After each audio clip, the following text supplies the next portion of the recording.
प्रारब्ध आणि अध्यात्म. आपण पत्ते खेळतो तेव्हा हाती आलेल्या पत्त्यांमध्येच खेळावे लागते. जीवनाचेही काहीसे तसेच आहे. जन्मानुसार वाट्याला आलेली माणसे आणि परिस्थिती स्वीकारूनच जीवनाचा डाव मांडावा लागतो. माणसे आणि परिस्थिती अनुकूल असली तर जगणे सुखद होते, पण ती जर प्रतिकूल असेल तर जगणे खडतर होते. तेव्हा हातात पत्ते कसे येतील हे जसे अनिश्चित असते, तसेच जीवनाचा प्रवाह नेमका कसा असेल हे माणसाला माहीत नसते. आणि जे अज्ञात असते त्याचीच माणसाला भीती वाटते. मग कधी कधी त्याला प्रश्न पडतात की जीवन असेच का आहे? अथक प्रयत्न करूनही एखाद्या अपयशाच्या गर्तेत का सापडतो? या सर्व प्रश्नांचे उत्तर म्हणजे प्रारब्ध. आता प्रारब्ध म्हणजे काय हे जाणण्यासाठी कर्माचा सिद्धांत जाणून घेतला पाहिजे. सनातन तत्वज्ञान सांगते की माणूस कर्माशिवाय क्षणभरही राहू शकत नाही आणि प्रत्येक कर्माचा परिणाम वा फळ त्याला भोगावेच लागते. या कर्मांची 3 प्रकारात वर्गवारी करता येईल. पहिले म्हणजे क्रियमाण कर्मे. आपली बहुतांश कर्मे या गटात मोडतात. ही कर्मे तत्काळ फळ देऊन शांत होतात. उदाहरणार्थ, तहान लागली, पाणी पिण्याचे कर्म घडले. भूक लागली, अन्न ग्रहण करण्याचे कर्म घडले. पोट भरण्याचे फळ लगेच मिळाले. आता दुसरे म्हणजे संचित कर्मे. ज्या कर्माचे फळ मिळायला काही कालावधी जावा लागतो, ती कर्मे या गटात येतात. उदाहरणार्थ, रोज नोकरी केली पण पगार रूपी फळ मिळायला महिना जावा लागला. रोज अभ्यास केला आणि एके दिवशी परीक्षा दिली, पण निकाल रूपी फळ मिळायला 2-3 महिने जावे लागले.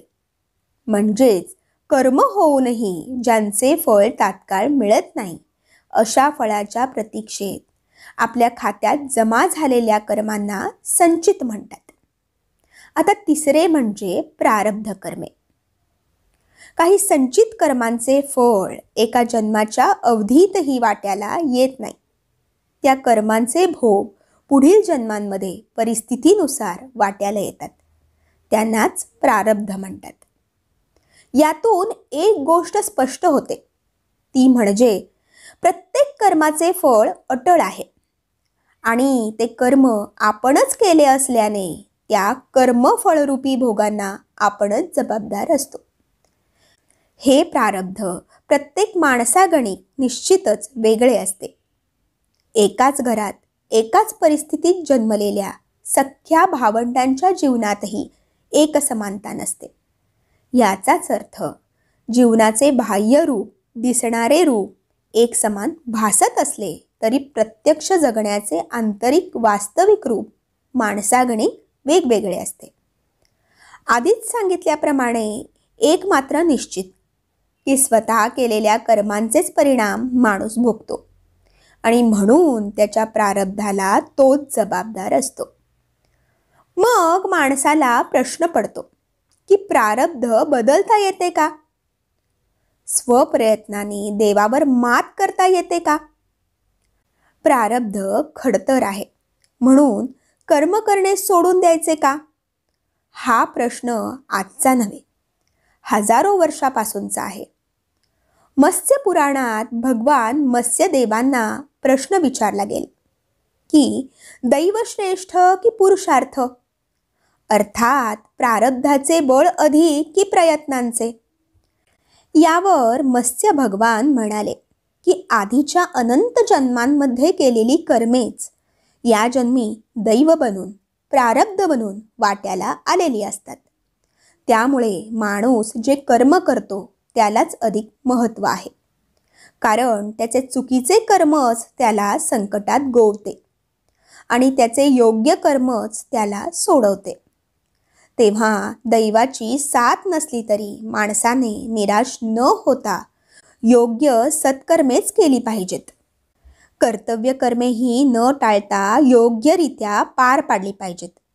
कारण जो सदा सत्कर्मरत आणि प्रयत्नरत असतो अशा माणसाचे प्रतिकूल प्रारब्धही पालटते. मग योग्य कर्मे कोणती, सत्कर्मे कोणती, ती कशी साधतील, हे प्रश्न पडतात. तेव्हा अध्यात्माची वाट दिसू लागते. या प्रश्नाबरोबरच आणखी एक ठळक प्रश्न उत्पन्न होतो. तो म्हणजे अध्यात्माने प्रारब्ध बदलते का? याचे उत्तर असे की अध्यात्माने प्रारब्ध बदलते की नाही हे महत्त्वाचे नाही, पण अध्यात्माच्या आधारामुळे प्रारब्ध भोगणारा माणूस बदलतो हे निश्चित. अध्यात्म म्हणजे आधी प्लस आत्म. आपण स्वतःला ज्या नामरूपाने ओळखतो त्याचे मूळ अधिक सूक्ष्म आहे.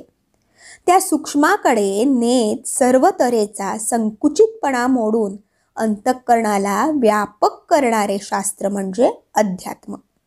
आता या अध्यात्माच्या आधाराने माणसाची जीवनाकडे पाहण्याची दृष्टी बदलते. अर्थात मूळ शुद्ध सुमन सुबुद्धी प्रकाशमान होऊ लागते. श्री निसर्गदत्त महाराज म्हणत त्याप्रमाणे आपले बरेचसे प्रश्न हे आपल्या मनानेच निर्माण केलेले असतात. म्हणजे काय तर काल्पनिक भीती, दुसऱ्याचा द्वेष व मत्सर, न्यूनगंड वा अहंगंड, अविश्वास वा अतिविश्वास, ध्येय निवडण्यात चूक आणि त्यामुळे प्रयत्नात चूक, यासारख्या बऱ्याच गोष्टींना आपले मनच कारणीभूत असते. या मनात अध्यात्माने पालट होतो. घरात आग लागते तेव्हा आगीत अडकलेल्या माणसांपेक्षा त्या घराबाहेर असलेला माणूस ती आग अधिक वेगाने विझवू शकतो. दोरखंडाने जखडलेल्या माणसाला ज्याचे दोन्ही हात मोकळे आहेत तोच सोडवू शकतो. अगदी त्याचप्रमाणे मानसिक भ्रम आणि मोहामुळे संकटात अडकलेला माणूस आपणहून त्या संकुचित मनाच्या चौकटीतून बाहेर पडल्याशिवाय त्या संकटांना खऱ्या ताकदीने तोंड देऊ शकत नाही. जीवनाकडे जो अलिप्तपणे पाहू शकतो, आपल्या जगण्याच्या रीतीकडे जो तटस्थपणे पाहू शकतो, त्यालाच आपले नेमके चुकते कुठे हे लक्षात येते. आपलाच भावनिक मानसिक गुंता आपल्या आड कसा येतो हे उमगू लागते. ही अलिप्तता, तटस्थता, स्वनिरीक्षण, स्वपरीक्षण आणि स्वसुधारणेची संधी अध्यात्म देते. ते माणसाला व्यापक करते, निश्चिंत करते, निरपेक्षपणे कर्तव्य करायला प्रेरित करते आणि कर्तेपणाचा अहंकारही चिकटू देत नाही. यासाठी शुद्ध अध्यात्माच्या मार्गावर चालायला हवे. अध्यात्म हा अंतर्मुख होण्याचा अभ्यास आहे. त्यामुळे बेगडीपणा, दिखाऊपणा, बहिर्मुखता जिथे आहे तिथे खरे अध्यात्म नाही हे ओळखावे. आपल्या साधनेची सुरुवात संत वचनावर विश्वास ठेवून संतबोधानुरूप जगण्याचा प्रयत्न करीत साधावी.